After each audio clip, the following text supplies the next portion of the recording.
Hello everyone, ఇలాంటి videos మీకు ముందుగా కావాలి అనుకుంటే మా ఛానల్ని సబ్స్క్రైబ్ చేసుకొని పక్కనే ఉన్న బెల్ ఐకాన్ని క్లిక్ చేయండి. అప్కమింగ్ రివ్యూలోకి వెళ్ళిపోదాం.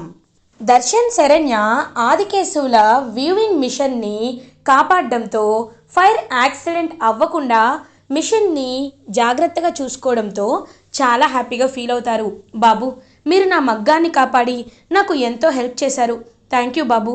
ఖచ్చితంగా మీకు సంబంధించిన చీరని నేను నేర్చి పెడతాను. అసలు మీరు ఏ షాప్ తరపున వచ్చారు అని అడిగేసరికి రాజ్కోటి టెక్స్టైల్స్ నుండి వచ్చాం, మేము ఆనందభైరవి వాళ్ళ కొడుకు కోడలు అని చెప్తే చాలా హ్యాపీగా ఫీల్ అవుతారు ఆదికేశవులు. అయితే రేపే పనిని స్టార్ట్ చేద్దాం, మీరు ఆనందభైరవిని కూడా తీసుకురండి అని ఎంతో హ్యాపీగా ఫీల్ అవుతారు ఆదికేశవులు. ఇదంతా అనన్య తెలుసుకొని దామినికి చెప్తుంది. దామినితో మనం ఎలా అయినా వాళ్ళని ఆపాలి అనేసరికి ఖచ్చితంగా వదిన, నేనంటే ఏంటో ఇంకా వాళ్ళకి పూర్తిగా తెలీదు, నా నిజస్వరూపాన్ని వాళ్ళకి చూపించి తీరుతాను అని చాలా గట్టిగా ఫిక్స్ అయ్యి ఆదికేశవులపై అటాక్ చేయడానికి ప్లాన్ వేసేసుకుంటుంది దామిని. ఇది ఇలా ఉండగా మార్నింగ్ అవుతుంది. ప్రీతి, రోహిత్ ఇద్దరు హనీమూన్కి అయితే వెళ్తారు. ఇంకా మధ్యలో స్టేలో హేమ రిసార్ట్స్లో ఆగి వాళ్ళ స్టేని కంప్లీట్ చేస్తూ ఉంటే ఆనందభైరవి ద్వారా వాళ్ళ రిసార్ట్కి వెళ్ళారని తెలుసుకొని అనన్య రిసార్ట్కి వెళ్తుంది. వెయిటర్లా వేషంలో, మారు వేషంలో. ఇంకా అలా వెళ్ళి, sir how can I help you అని అంటారు. మా పేరుపై రిసార్ట్లో రూమ్ బుక్ అయింది కాబట్టి ఒకసారి చెక్ చేయండి అని అంటారు. ఎస్ సార్, కమ్, నేను మిమ్మల్ని తీసుకువెళ్తాను అని ఇంకా అలా అనన్య వెయిటర్ లైక్ తను ఒక రూమ్ బాయ్ లాగా అనమాట. సో అలా వాళ్ళని రూమ్లోకి తీసుకువెళ్తుంది. ఏమండి, ఈ రూమ్ చాలా ప్రశాంతంగా ఉంది కదా, రిసార్ట్ చాలా బాగుంది కదా అని అంటుంది. అవును, చాలా బాగుంది, ఎందుకంటే మనకు అనన్య గోల లేదు కదా, కాబట్టి హ్యాపీగానే ఉంటుంది అని అంటారు రోహిత్. అనన్య వాళ్ళ రూమ్ నుండి బయటికి వచ్చి ఎలా అయినా ఇప్పుడు నేను వీళ్ళని డిస్టర్బ్ చేస్తాను అని ఇంకా వెంటనే వాళ్ళ కోసం ఒక జ్యూస్ తీసుకువెళ్తూ ఉంటే ఇంకా అలా చూస్తూ ఉంటారు అనన్యని ప్రీతి అండ్ రోహిత్. ఏంటి మళ్ళీ వచ్చావు, ఇందాకే వచ్చానని చెప్పావు కదా అని అంటారు. అంటే అలా కాదు, అంటే మీకోసం ఫుడ్ తీసుకొచ్చాను సార్ అని అంటుంది అనన్య. ఓ అవునా, సరే అక్కడ పెట్టు వెళ్ళు అని అనేసరికి ఇంకా అలా కిందకి వంగుతుంది అనన్య. ఒక్కసారిగా ఇంకా ప్రీతి కాలు తగిలేసరికి అనన్య మాస్క్ అయితే ఊడిపోతుంది. అనన్య మాస్క్ ఊడిపోయేసరికి ఒక్కసారిగా షాక్లో ఉండిపోతుంది ప్రీతి. వాట్, నువ్వా? ఇంకా అనన్య అలా పారిపోబోతుంటే ప్రీతి వెంటనే అనన్య దగ్గరికి వెళ్తుంది. ఏయ్ ఆగు, ఎక్కడికి వెళ్తున్నావు? ఎక్కడికి వెళ్తున్నావు అంటే కావాలని ఇదంతా చేస్తున్నావు కదా అని చెప్పి ఇంకా అనన్యని కొట్టి అక్కడి నుండి పంపించేస్తారు ప్రీతి.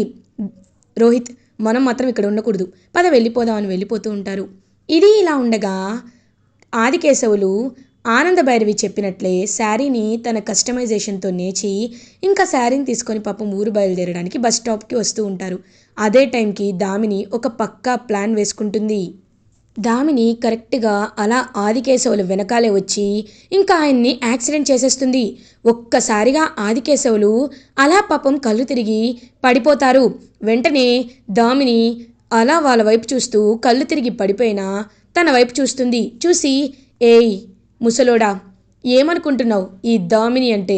ఇది ఇది నేనంటే అని గట్టిగా చెప్పి అక్కడి నుండి వెళ్ళిపోతుంది దామిని. ఆయనకి లైట్గా ఇదంతా కనపడుతూ ఉంటుందన్నమాట. కానీ పాపం ఏం చేయగలరు, ఏమీ చేయలేరు.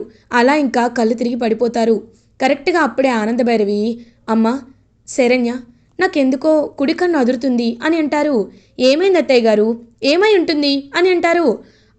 అది కాదమ్మా, ఇప్పటికే గురువుగారు వచ్చేయాలి కానీ రాలేదు అంటే ఎందుకో చాలా భయంగా ఉంది, ఒకసారి గురువుగారి దగ్గరికి వెళ్దామా అని ఇంకా అలా ఆనందభైరవి, దర్శన్, శరణ్య ముగ్గురు బయలుదేరుతారు.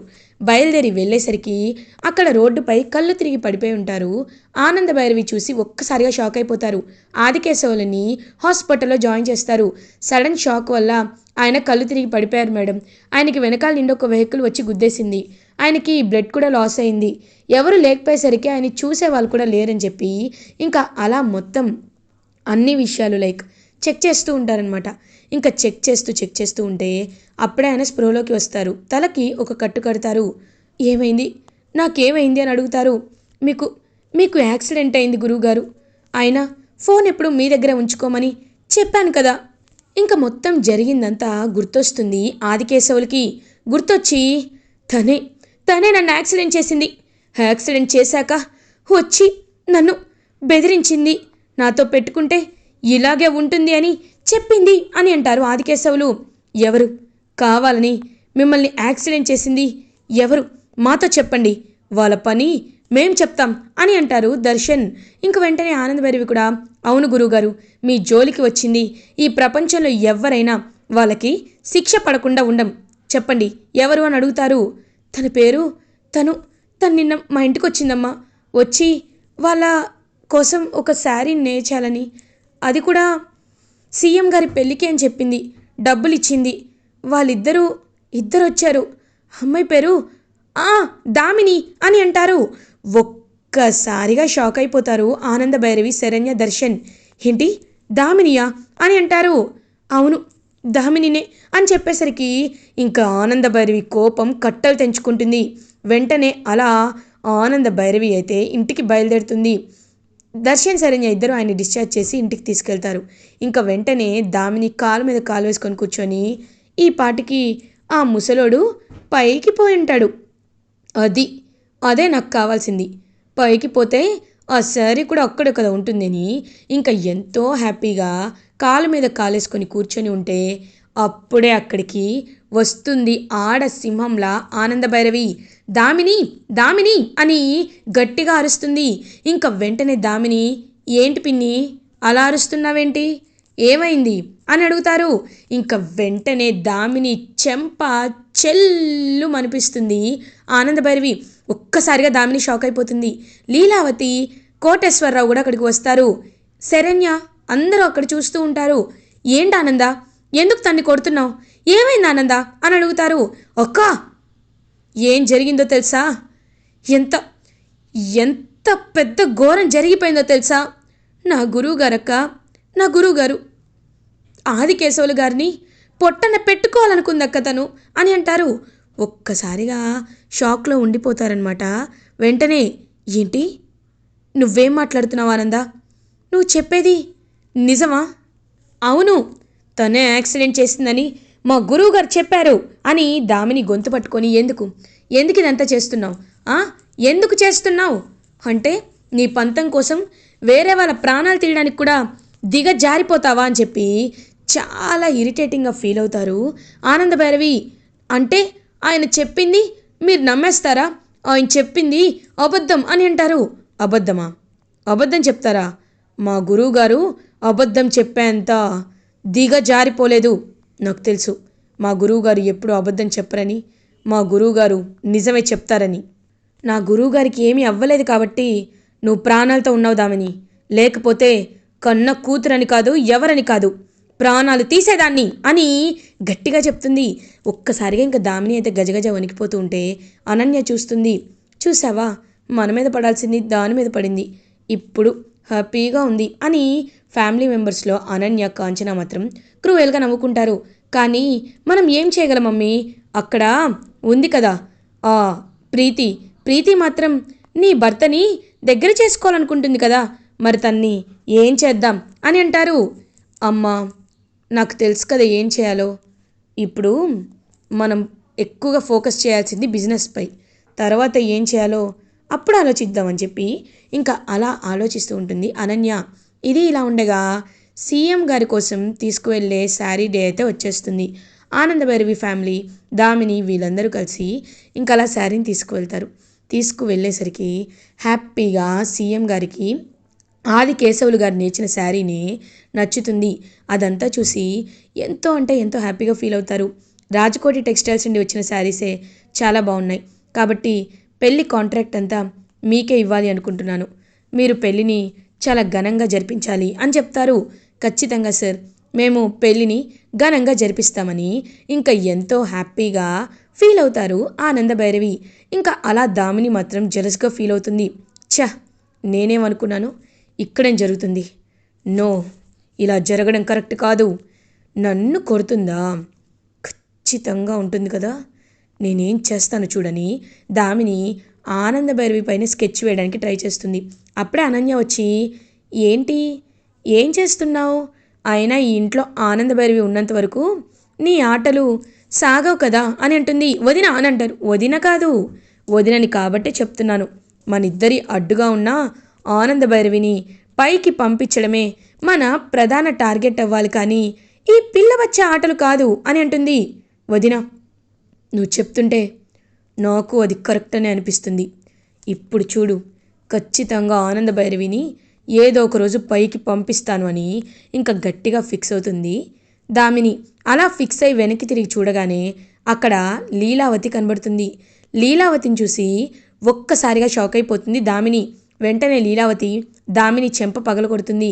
ఛీ పాపాత్మురాలా, నిన్ను నేను ఇలా పెంచాలని అనుకోలేదు. చిన్నప్పటి నుండి మా దగ్గర పెరగకపోయేసరికి ఆనంద అంటే ఏంటో, ఆనంద విలువ అంటే ఏంటో నీకు తెలియకుండా పోతుంది. అయినా నువ్వు చేస్తుంది ఎంత పెద్ద తప్పో నీకు తెలీదా? ఎంత పెద్ద శిక్షో నీకు తెలీదా అని అరుస్తారు లీలావతి. ఇంకా గజగజ వణుకుతూ ఉంటుంది దామిని. అమ్మ అది కాదని అంటుంది. ఏయ్, నన్ను అమ్మ అని పిలవద్దు. ఎందుకంటే నువ్వు చేసేది ఎంత పెద్ద తప్పో నీకు తెలీదు. ఆస్తుల కోసం ఆనందభైరవి ప్రాణాలు తీయాలనుకున్న రాక్షసివి నువ్వు. అలాంటప్పుడు నీ మాటలు నేను వినాలి అనుకోవటం లేదు. వెళ్ళిపో, ఈ ఇంటి నిండే నువ్వు వెళ్ళిపో అని అంటారు ఆనందభైరవి విషయంలో లీలావతి. ఒక్కసారిగా షాక్ అయిపోతారు. అమ్మ అలా అనద్దమ్మా అని అంటారు. వద్దు, నీకు మాకు ఎలాంటి సంబంధం లేదు అని పట్టుకొని వస్తుంటే ఆనందభైరవి అక్క ఏమైంది అక్క అని అంటారు. వద్దానందా, ఇలాంటి వాళ్ళని ఈ ఇంట్లో ఉండనివ్వాలని నేను అనుకోవటం లేదా ఆనంద. ఎందుకంటే వీళ్ళు చాలా చాలా పకడ్బందీగా నిన్నే చంపేయాలనుకుంటున్నారా ఆనంద. అలాంటప్పుడు తనలాంటి వాళ్ళు మన ఇంటికి కరెక్ట్ కాదు. కన్న కూతురనే ఒకే ఒక్క అవకాశం ఇచ్చి ఇంట్లో ఉంచితే తను ఇంకా ఇలాగే రెచ్చిపోతుంది. ఇవాళ నిన్ననింది, రేపు నా ప్రాణాలు కూడా తీయడానికి తను వెనకాడదు. కాబట్టే చెప్తున్నాను ఆనంద, తను ఖచ్చితంగా వెళ్ళిపోవాలి అని అంటారు లీలావతి. ఇంక వెంటనే ఆనందభైరవి కాళ్ళు పట్టుకుంటుంది దామిని. పిన్ని, నువ్వైనా చెప్పు పిన్ని, అమ్మ మాటలు వద్దని చెప్పు పిన్ని అని అంటుంది. ఇంకలా ఆలోచిస్తూ ఉంటుంది ఆనందభైరవి. చూడక్క, దామిని చిన్నపిల్ల. దామిని కావాలని ఇలా చేయదు. దామిని వెనక ఎవరున్నారో అని అనేసరికి అనన్య వైపు చూస్తారు. అనన్య చెంప పగలకొడతారు లీలావతి. ఛీ దుర్మార్గురాలా, నిన్ను నేను ఎంత నమ్మాను ఒకప్పుడు, కానీ ఇప్పుడు నువ్వంటే ఏంటో నాకు అర్థమైపోయింది. కాబట్టి ఇప్పుడు చెప్తున్నాను, నువ్వు ఈ ఇంట్లో ఉండాల్సిన వీలే లేదు. నువ్వు పోతే అందరూ సంతోషంగా ఉంటారు. పోవే బయటికి అని లీలావతి అనన్యని కాంచనని బయటికి గెంటేస్తూ ఉంటారు. కరెక్ట్గా అప్పుడే శేఖర్ మీదంతా చూస్తూ ఉంటాడు. అయ్యయ్యో, ఇదేంటి అమ్మి వాళ్ళని ఇంట్లోండి బయటికి గెంటేస్తున్నారు, వద్దు అలా జరగకూడదు అని అడ్డుపడి, అమ్మ ఆగండమ్మా, ఎందుకమ్మా వాళ్ళని ఇంట్లోండి బయటికి గెంటేస్తున్నారు? వాళ్ళు ఏం తప్పు చేశారమ్మా అని అడుగుతారు. ఏం తప్పు చేశారా? వీళ్ళు ఏం సంబంధం అని నువ్వు ఎన్ని అడుగుతున్నావు? వీళ్ళు ఇంట్లోండి బయటికి వెళ్ళిపోవాల్సిందే అని అనేసరికి, అమ్మ వీళ్ళు నా భార్య కన్న బిడ్డేనమ్మా అని చెప్పేసరికి ఒక్కసారిగా షాక్ అయిపోతారు ఆనందభైరవి ఫ్యామిలీ. అంటే వాచ్మెన్ శేఖరం భార్య కాంచనానా? అయితే ఇవాటి నుండి నువ్వు ఆ ఇంట్లోనే ఉండాలి. వాచ్మెన్ శేఖర్ భార్య బిడ్డలుగానే మీరు అవుట్ హౌస్లోనే ఉండాలి. మా ఇంట్లో అడుగు పెట్టాలనుకున్నారో ఏం చేస్తామో మాకే తెలీదు అని లీలావతి గట్టి వార్నింగ్ ఇచ్చి లోపలికి వచ్చేస్తుంది. ఇంకా ఆనందభైరవిని హక్ చేసుకొని, ఆనంద, నీ విషయంలో ఎవ్వరు ఎలాంటి తప్పు చేసినా నేను ఊరుకోను ఆనంద అని పాపం ఆనందభైరవికి చెప్పేసరికి ఆనందభైరవి చాలా అంటే చాలా హ్యాపీగా ఫీల్ అవుతుంది. ఇలా ఎపిసోడ్ ఎండ్ అవుతుంది. ఫర్దర్ ఎపిసోడ్ రివ్యూస్ ముందుగా మీకు కావాలి అనుకుంటే మా ఛానల్ని సబ్స్క్రైబ్ చేసుకోండి. Thanks for watching.